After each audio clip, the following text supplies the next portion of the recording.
Welcome back. Kharge ನಿವಾಸಕ್ಕೆ ಸಚಿವ RB. Timmapur ಭೇಟಿಯನ್ನ ಕೊಟ್ಟಿದ್ದಾರೆ. ಸದಾಶಿವನಗರದಲ್ಲಿರುವ ಮಲ್ಲಿಕಾರ್ಜುನ್ ಖರ್ಗೆ ಅವರ ನಿವಾಸಕ್ಕೆ ಭೇಟಿಯನ್ನ ಕೊಟ್ಟಿರುವಂಥದ್ದು. ಎಐಸಿಸಿ ಅಧ್ಯಕ್ಷರ ಜೊತೆ ಆರ್.ಬಿ. ತಿಮ್ಮಾಪುರ ಚರ್ಚೆಯನ್ನ ನಡೆಸಿದ್ದಾರೆ. ರಾಜ್ಯ ರಾಜಕಾರಣದ ಬಗ್ಗೆ ಮಹತ್ವದ ಮಾತುಕತೆಯನ್ನ ನಡೆಸಿದ್ದಾರೆ. ತಮ್ಮ ಮೇಲಿನ ಆರೋಪದ ಬಗ್ಗೆಯೂ ಕೂಡ ಈ ಸಂದರ್ಭದಲ್ಲಿ ಚರ್ಚೆಯನ್ನ ಮಾಡಲಾಗಿದೆ. ಅಬಕಾರಿ ಇಲಾಖೆ ಹಗರಣದ ಬಗ್ಗೆ ಮಹತ್ವದ ಚರ್ಚೆಯನ್ನ ನಡೆಸಲಾಗಿದೆ. ಅದರಲ್ಲೂ ಕೂಡ ಸದನದಲ್ಲೂ ಕೂಡ ಕೇಳಿ ಬಂದಂತಹ ಒಂದು ಚರ್ಚೆ ಇದು.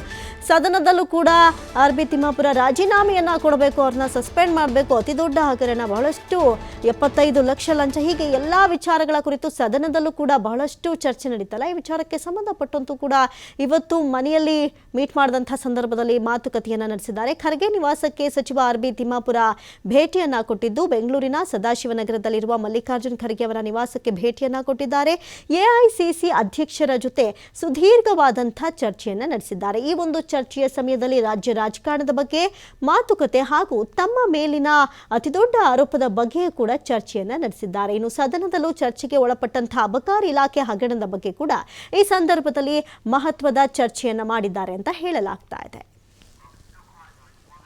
ಈ ಬಗ್ಗೆ ಹೆಚ್ಚಿನ ಡೀಟೇಲ್ಸ್ ಅನ್ನ ಕೊಡ್ತಾ ಹೋಗ್ತಾರೆ ದೂರವಾಣಿ ಸಂಪರ್ಕದಲ್ಲಿ ಪ್ರತಿನಿಧಿ ಶಿವಕುಮಾರ್ ಜೋಹಳಿ. ಶಿವಕುಮಾರ್, ಗಮನಿಸೋದಾದ್ರೆ ಸದನದಲ್ಲೂ ಕೂಡ ಸದ್ದು ಮಾಡಿದಂತಹ ಈ ಒಂದು ವಿಚಾರ ಅಬಕಾರಿ ಹಗರಣ, ಸದ್ಯಕ್ಕೆ ಈ ಒಂದು ಚರ್ಚೆಯಲ್ಲಿ ಏನೆಲ್ಲ ಮಹತ್ವದ ಮಾತುಕತೆ ನಡೆದಿದೆ ಅಂತ ಡೀಟೇಲ್ಸ್ ಕೊಡೋದಾದ್ರೆ. ಅಮೃತ, ಎಐಸಿಸಿ ಅಧ್ಯಕ್ಷ ಮಲ್ಲಿಕಾರ್ಜುನ್ ಖರ್ಗೆ ಅವರು ದೆಹಲಿಗೆ ತೆರಳುವ ಮುನ್ನ ಅಬಕಾರಿ ಸಚಿವ ಆರ್.ಬಿ. ತಿಮ್ಮಾಪುರ್ ಅವರು ಅವರ ನಿವಾಸದಲ್ಲಿ ಭೇಟಿಯನ್ನ ಮಾಡಿದ್ರು. ಅವರ ಜೊತೆ ಸುದೀರ್ಘವಾಗಿ ಚರ್ಚೆಯನ್ನು ಕೂಡ ಮಾಡಿದ್ದಾರೆ.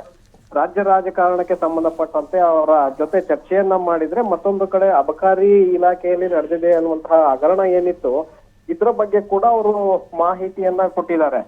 ಯಾಕಂದ್ರೆ ಇದು ಪಕ್ಷಕ್ಕೆ ಒಂದ್ ರೀತಿ ಮುಜುಗರ. ಈಗ ಸದನದಲ್ಲೂ ಕೂಡ ಈ ವಿಚಾರ ಚರ್ಚೆ ಆಗ್ತಾ ಇರೋದ್ರಿಂದ ಸಹಜವಾಗಿ ಪಕ್ಷಕ್ಕೂ ಕೂಡ ಈಗ ಮುಜುಗರ ಎದುರಾಗಿದೆ, ಸರ್ಕಾರಕ್ಕೂ ಕೂಡ ಮುಜುಗರ ಎದುರಾಗಿದೆ. ಮತ್ತೆ ಸೋಮವಾರದಿಂದ ಈ ವಿಚಾರ ಚರ್ಚೆಗೆ ಬರ್ತಾ ಇರೋದ್ರಿಂದ ಸಹಜವಾಗಿ ರಾಷ್ಟ್ರೀಯ ಮಟ್ಟದಲ್ಲೂ ಕೂಡ ಪಕ್ಷಕ್ಕೆ ಇದು ಡ್ಯಾಮೇಜ್ ಆಗತ್ತೆ.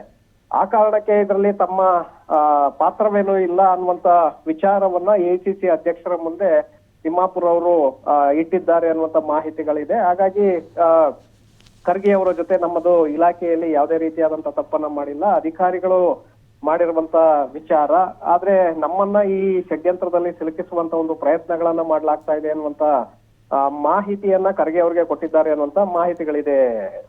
ಅಮೃತ, ಥ್ಯಾಂಕ್ ಯು ಶಿವಕುಮಾರ್ ಜೋಹಳಿ ತಮ್ಮೆಲ್ಲ ಮಾಹಿತಿಗಾಗಿ.